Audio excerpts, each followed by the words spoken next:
عمر بن عبدالعزیز بھی کن کے بیٹے ہیں دوستو؟ حضرت سیدنا فاروق اعظم رضی اللہ تعالیٰ عنہ مدینے کی گلیوں میں گشت کر رہے ہیں، صبح سویرے کا وقت ہے، ایک جو ہے وہ عورت اپنی بیٹی سے یہ کہہ رہی ہے بیٹی دودھ کے اندر پانی ملا دے۔ اس نے کہا کہ نہیں اماں، تو نے نہیں سنا کہ عمر نے اعلان کیا ہے کہ دودھ کے اندر جو پانی ملائے گا وہ ملاوٹ کرنے والا ہوگا۔ اس بیٹی نے کہا، وہ اماں کہنے لگی کہ کون سا یہاں پہ عمر دیکھ رہا ہے؟ اس بیٹی نے کہا اماں عمر نہیں دیکھ رہا، عمر کا خدا تو دیکھ رہا ہے۔ جب حضرت سیدنا فاروق اعظم مدینے کی گلیوں میں گشت کرتے ہوئے باہر کھڑے ہو کر یہ سنا، حضرت عمر نے فوراً دروازے پہ دستک دی۔ آپ نے کہا اماں اپنی بیٹی کا رشتہ میرے بیٹے کے لیے دے دے۔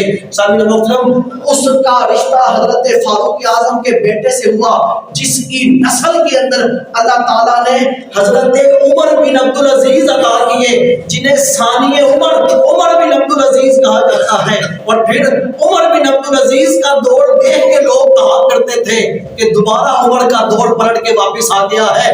حضرت عمر بن عبدالعزیز کا زمانہ صرف 2 سال کا زمانہ تھا، لیکن اس 2 سال کے زمانے کے اندر جس نے خیانت کی تھی آپ نے ایک ایک کا حساب لیا، جس نے جہاں جس سے زمینیں چھینی تھی آپ نے حقداروں کا ان کا حق واپس دلوایا۔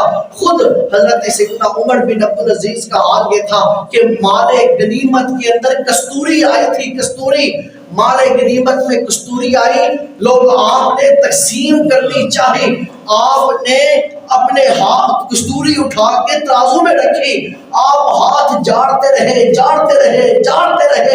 پاس کھڑے آدمی نے پوچھا عمر کتنی دیر اور ہاتھ جاڑو گے؟ ہاتھ سے ساری کستوری اتر گئی ہے۔ حضرت عمر بن عبدالعزیز نے کہا اگر ایک دانہ بھی کستوری کا میرے ہاتھ پہ لگا رہا تو عمر بن عبدالعزیز کو اس کا بھی حساب دینا پڑے گا۔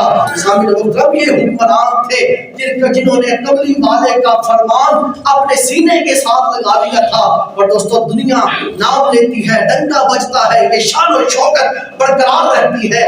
آپ کے کہا کرتے تھے امیہ خاندان کے کتنے لوگوں کو میں نے قبر کے اندر رکھا۔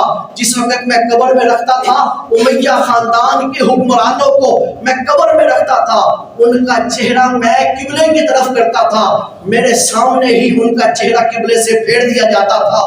سامعین محترم، کیوں پھیرا جاتا تھا؟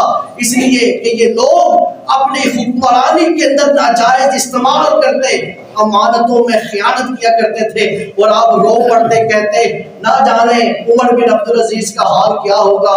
لیکن لوگوں نے پھر وہ بھی منظر دیکھا کہ جس وقت سیدنا عمر بن عبدالعزیز کا وصال ہوا، قبر بنائی گئی، قبر کی مٹی ڈال دی گئی، ہوا چلی ٹھنڈی ٹھنڈی، اس ہوا کے اندر کوئی وہ آیا، پرچی آئی اور قبر کے اوپر گری۔